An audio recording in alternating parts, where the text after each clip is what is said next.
Juan Mendez Scott's Mystery Magazine.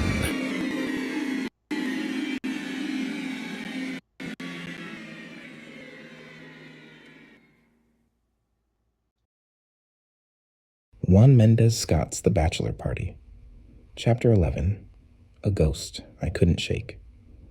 The rain was relentless, a constant drumbeat on the roof of my houseboat as I sat alone in the dark. The storm had followed me home, the wind howling through the night, the waves slapping against the hull in a chaotic rhythm. It was as if the world outside was reflecting the storm that raged within me, the fury and despair that threatened to tear me apart. I couldn't get the image of Dez's lifeless body out of my head. His headless form slumped in the backseat of the limo, blood everywhere, on the leather, on the windows, on me. I could still smell it, thick and metallic, as if it had soaked into my skin and refused to wash away. I'd scrubbed my hands raw when I got home, but the blood was still there. A ghost I couldn't shake. I poured myself a glass of whiskey, the amber liquid sloshing slightly as I brought it to my lips.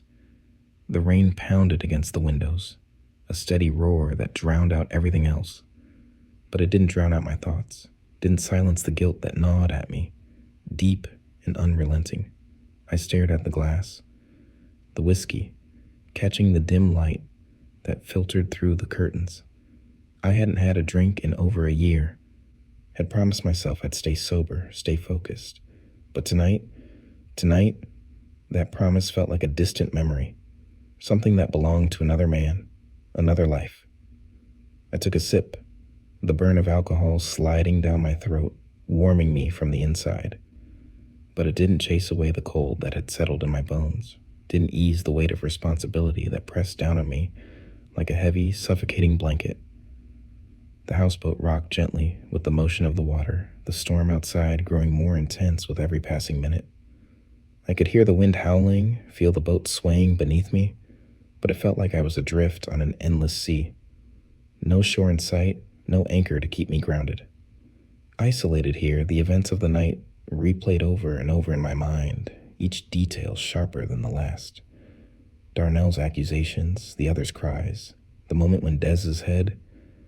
I couldn't stop seeing it. Couldn't stop hearing the sickening thud of the branch, the way his laughter had cut off so abruptly.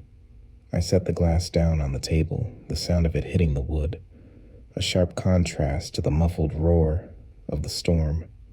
My hands were trembling, whether from the cold or the emotions I was barely holding back, I couldn't tell. I hadn't cried. Not once. Even when I was alone. Even when the reality of what had happened finally hit me, I hadn't shed a single tear. What kind of man does that make me? I'd seen a man die, had been part of it in a way, and all I could do was sit here and drink, trying to numb the guilt that wouldn't leave me alone. But the worst part, the part that clawed at my insides and refused to let go, I wasn't sure if I even cared. Dez had been a thorn in my side for years, a constant reminder of what I'd lost, of everything that had gone wrong in my life. He'd taken Tasha from me, laughed at my failures, made it his mission to rub salt in every wound I had.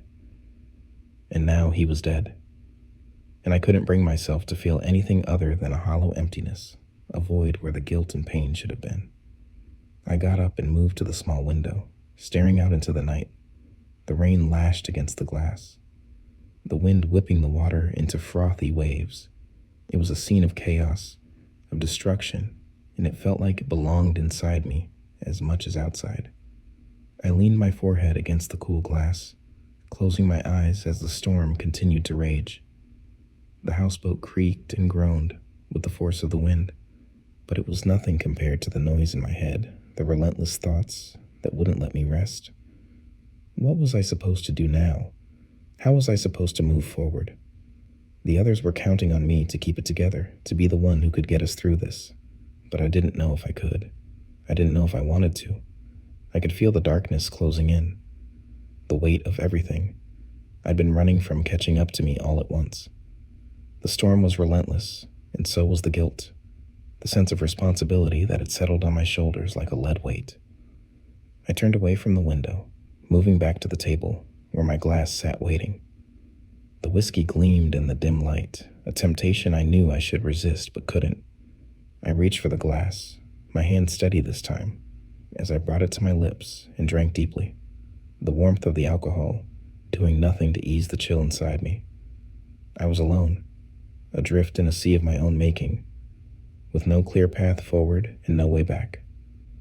The storm outside was raging, but the real storm was the one inside me, the one that threatened to pull me under and never let go.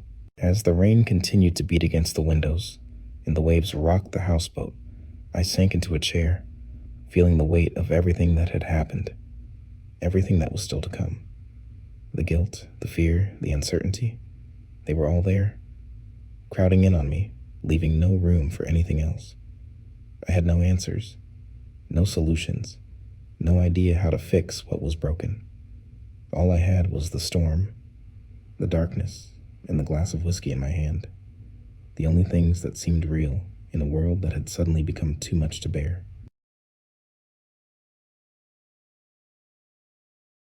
On the next episode of Juan Mendez Scott's Mystery Magazine, The Bachelor Party Chapter 12, The Edge of the River.